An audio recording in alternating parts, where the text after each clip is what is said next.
Right, let's go to Graham, who's a Man United fan. All right, Graham. Good evening, Graham. You're right, Gab. You're right, Gab. I'm very, very well, mate. How are you? Not too bad. Well, I say not too bad, but this season disappointed. Even to be honest, last season disappointed. As I was saying to Jamie, basically everyone's going on about individual players, but if you look at the inner depth of the team, there's no leader to dictate on the pitch for Man United. There hasn't been for some time. But they should be. Casemiro, Varane, Maguire. Yeah, but you look at the captaincy. Maguire captaincy. It was most probably his most underrated season that he played when he was captain. He comes back when he's not captain, and the level went up. Bruno, again. To be honest, Bruno, he could play for Burnley right now. But Graham, Graham, come back to Bruno. But you're saying you haven't got leaders. You've got players that have won multiple Champions Leagues. Casemiro, Varane. They should be grabbing players and saying, "What's going on here? I ain't come to Manchester United for this. To be not playing European football next season. That's what it's going to look like."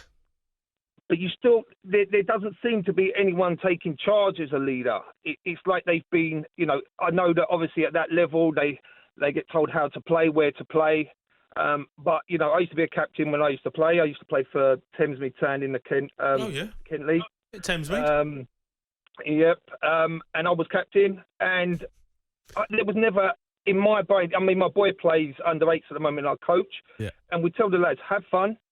No, it doesn't matter what the score is, win, lose or draw, but it's all about your effort. As long as you give your effort and enjoy it, and that, and it works on grassroots. You talk about the academy players coming through the academy, like Rashford.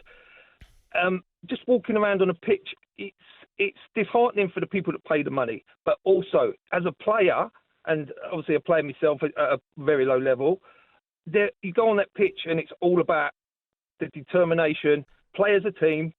And you come off that pitch if you die. But Graham, I've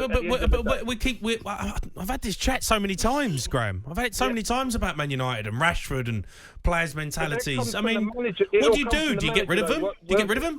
Well, I think there's a lot more. I mean, I have this discussion quite a lot with. There was the comments on a show by Ronaldo that sort of caused the exit as well for him. But there was points picked up by him and Gary Neville that the facilities at the club. Now, they're elite footballers. They're playing at elite level. If the facilities are not at the elite level, their conditioning is not the same as other teams. Why? Because their pool isn't heated. What do you mean, mate? What do you mean? What do you mean? Gab, come on, Graham, mate. What? Because the hot tub isn't hot enough.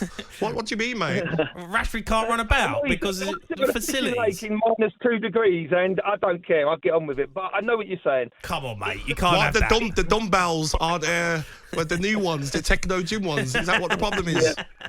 But you look at the management that they've had over the years. A lot of Man United fans didn't like Mourinho. I like Mourinho because it's that level of management that it doesn't matter who you are, you're not bigger than the club. And that is a big thing that no one's really spoke about as well. There's players there that seem to be bigger than the club because they're not being managed. There's a tier of management, and it doesn't seem that tier is being adhered to.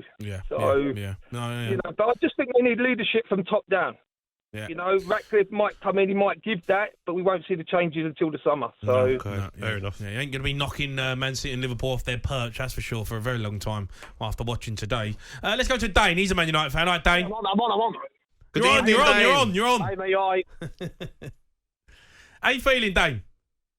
Yeah, mate, well, I've just been listening to that other bloke, and you start thinking to yourself when he's banging on about the gym and that, you should be able to train in a field, right? Whether you're playing for a Sunday League team or Manchester United, Real Madrid or Barcelona, you should be able to train in a field. You should be able to train in pure gym. It shouldn't matter where you train. At the end of the day, whether you're getting paid 10 quid or 100 million or whatever a week, yeah, you should be able, right, to put the effort in. Right? People bang on about Rashford not running or because of Højlund, because he's not. He wasn't running last week. He's had 2 good seasons, let's face it. His breakout season and last season, he's done nothing since. He's got a bumper contract and his head's gone to the sky. Right? The sooner someone comes in and says, oh, we'll fly him out to a different country, to a different team for free, the better.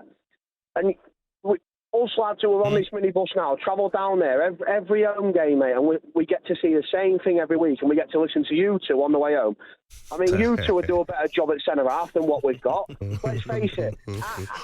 Our only leader in that dressing room is injured. Lisandro Martinez is injured. But Dane, can I ask you a The question, only man that Dane? can grab the full team by the neck here. We've got 2 Champions League winners at what? 10 Champions Exactly, Leagues but what are between they them. doing?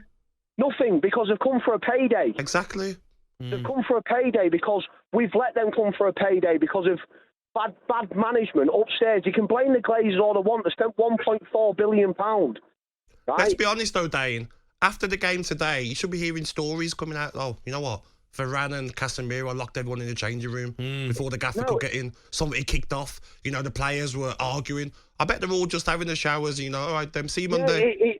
And do you know what, Gabby? It's the same thing that comes out all the time. Or the Man United players are having a bust up in the changing room. They're all kissing each other in the shower. They're not talking to each other. At the end of the day, Manchester United Football Club, right, have never, ever had leaks in the changing room. When you was a player, Gabby, and you was going to Old Trafford, and you didn't really have a great record there, did you? Let's face it. Right? No one did. Only scored the winner there. Go on, carry on. You've only got 1 goal there, Gabby. Actually, 2 goals at Old Trafford. I scored when Makeda won the game there.